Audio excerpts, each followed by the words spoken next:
Olá, seu menino, tudo bem com vocês? Vamos dar continuidade aqui ao nosso curso do 8º ano e agora nós vamos para a aula de gramática, né? Vamos falar sobre a estrutura e formação das palavras.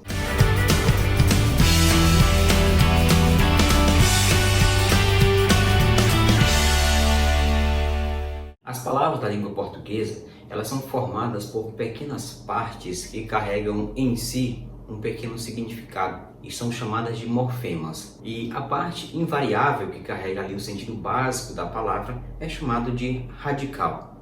Por exemplo, nós temos a palavra infeliz. Na palavra infeliz, nós temos um prefixo in e a palavra feliz. Feliz é o radical, in é um prefixo que se junta a ela. Para nós descobrirmos o radical de um verbo, por exemplo, digamos o verbo lembrar, basta nós separarmos ali o AR do final e o restante da palavra, o início dela, todo é o radical, do L até o R. E assim podemos fazer com todas as outras palavras cognatas, que são as palavras da mesma família, como por exemplo, lembrança e também relembrar. Outras partes podem ser adicionadas ali também ao radical, formando uma nova palavra. São exemplos os afixos. O que são os afixos? Prefixos e sufixos. O prefixo é um elemento que vem antes do radical. O sufixo é o elemento que vem depois do radical. Tem também as desinências, sejam elas nominais ou verbais.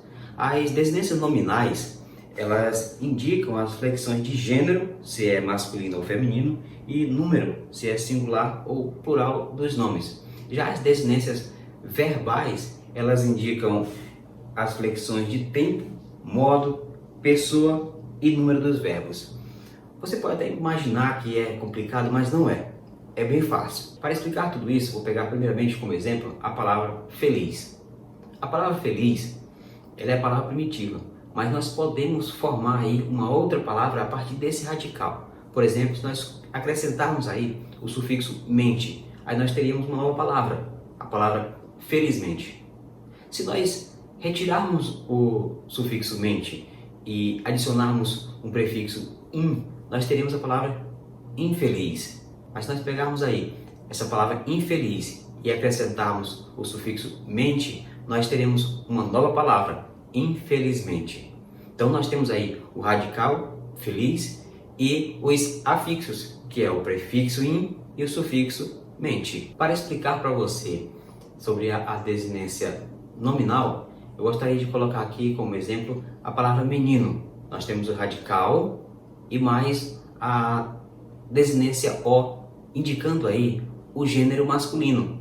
Porque se nós trocarmos aí o O pelo A, nós teríamos então menina. Então essa é a desinência de gênero.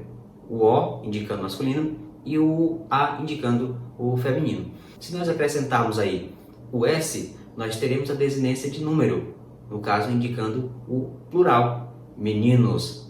Da mesma forma, usando para o exemplo meninas. A desinência verbal tem diversas aí, mas vamos colocar aqui a desinência de tempo. Olha só, se nós pegarmos o verbo cantar, vamos colocar aqui na primeira pessoa do plural, cantamos.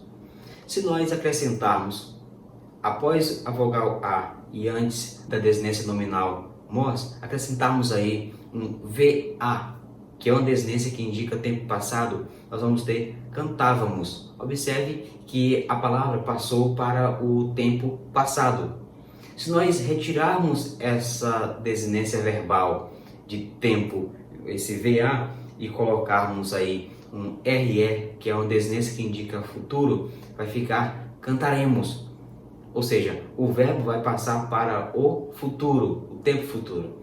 Então, olha só, observe o que um morfema não pode fazer em uma palavra. Por isso que o morfema tem significado, que é uma pequena parte de uma palavra que carrega em si um significado. Vamos partir então para a formação das palavras. As palavras elas podem ser primitivas ou elas podem ser derivadas. Podem ser simples ou podem ser compostas. Como são diversos os tipos de formações das palavras, eu quero me ater a falar aqui apenas de formação das palavras por composição.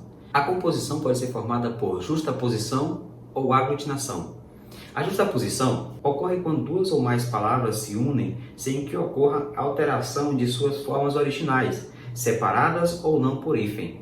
Aí nós temos como exemplo a palavra pé de galinha, passatempo, cachorro quente, girassol. Você observou aí que cada palavra aí é formada por mais de uma palavra, seja ela acrescentando hífen ou não, apenas se juntando? Esse é o tipo de composição por justaposição. Partindo para a aglutinação, a composição por aglutinação ocorre quando duas ou mais palavras se unem para formar uma nova palavra, ocorrendo alteração na forma original de pelo menos uma delas. Por exemplo, a palavra planalto é formada pela palavra plano mais alto, que quando juntou, perdeu aí, você pode observar que o O ficou perdido na junção das palavras e ficando planalto. Uma outra palavra que você pode observar aí é embora, que é formada por três palavras. A preposição em, mais a palavra boa e também ora. E fica então embora. Nesse processo de formação aí você percebeu que uma das palavras acaba perdendo alguma das letras. Na verdade, é como se elas estivessem se juntando e entrelaçando uma palavra dentro da outra, né? Se nós pegarmos aí, por exemplo, a palavra aguardente, ela é formada pela palavra água mais ardente. E aí, quando elas se juntam, você pode perceber que o A, os dois A se tornam apenas um. É como se as palavras entrassem e parte dela dentro da outra. Por isso, o nome é formação por aglutinação. Então, minha gente, esta foi a explicação sobre a estrutura e formação das palavras. E eu gostaria que você praticasse um pouco aí, respondendo as questões aí que eu deixo aqui nos comentários, ou mesmo para quem tem acesso ao livro, possa aí também responder as perguntas que estão no livro didático, tá certo? Fique com Deus e até a próxima aula.